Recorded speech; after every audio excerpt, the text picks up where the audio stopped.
I'd like to talk to you about a problem that is at epidemic proportions in America, something that strikes every other home in America, and it's the issue of addiction. Let's start with, what is addiction? Addiction is a disease. It is chronic, it is progressive, and it is terminal. In other words, it will take people's lives. So it is an incredible problem for us here in America. And the word disease literally means not at ease, not at ease. In other words, if you have lung disease, your lungs aren't going to breathe easily. Well, when we talk about a disease of addiction, people who have this do not use alcohol or recreational drugs like other people. They soon find themselves enslaved. And when I say enslaved, I really do mean that. The word addict comes from two Latin words, ad, odd, meaning towards or in the direction of. For example, an adventure, we're going to go and head towards an event. So addict means toward, dic, dicere in Latin. It means to speak, to head towards speaking.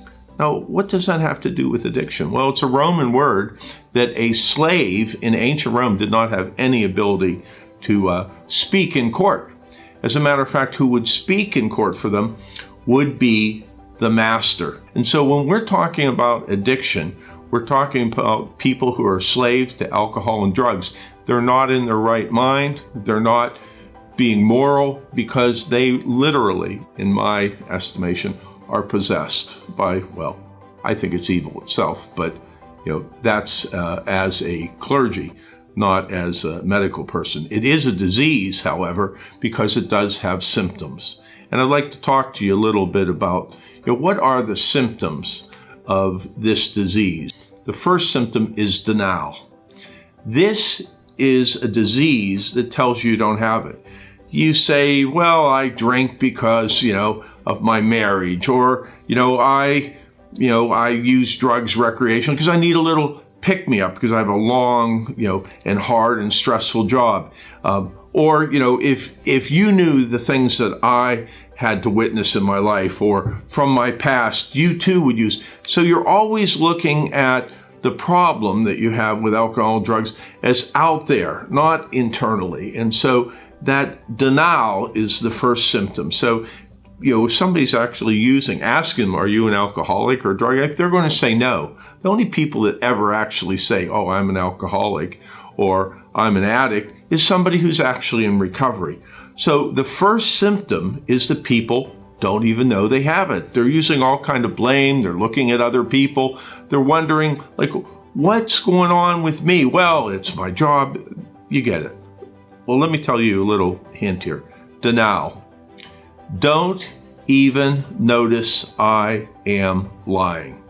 They tell themselves, oh, I've done this, it has not affected my life. I'm in a stressful relation, whatever it may be. And they've told themselves it so often that they believe it. I was raised in the suburbs, but I was also bordering, farm area. And the farmers had a saying.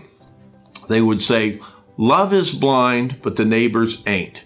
Now, what does that mean? It means this, that if you want to know if somebody's an addict, you don't ask them, unless they're in recovery. If they're in recovery, they'll say, oh, yes, I'm in recovery. I'm a member of AA or NA. They'll share their story. But if they're actually in active addiction, they're not going to admit that they're in active addiction.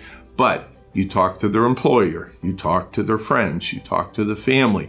They can see that someone is already an addict, whether it be with alcohol or other drugs, way before the person is. So the first symptom is denial. Second symptom, obsession. Addicts spend a lot of time in their head. They spend a lot of brain waves thinking about it. For example, if all you're thinking about, for example, is like going to the track to bet on the ponies, and you spend a lot of time thinking about going Well, you probably have some form of addiction there.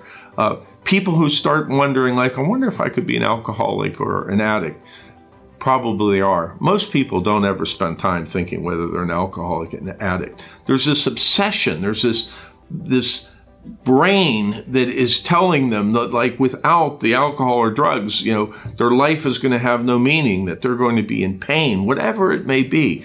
So obsession is this mental part of us that is always looking to find the next one, to have a stash, to make sure I have a job so that I can have a supply of my alcohol and drugs.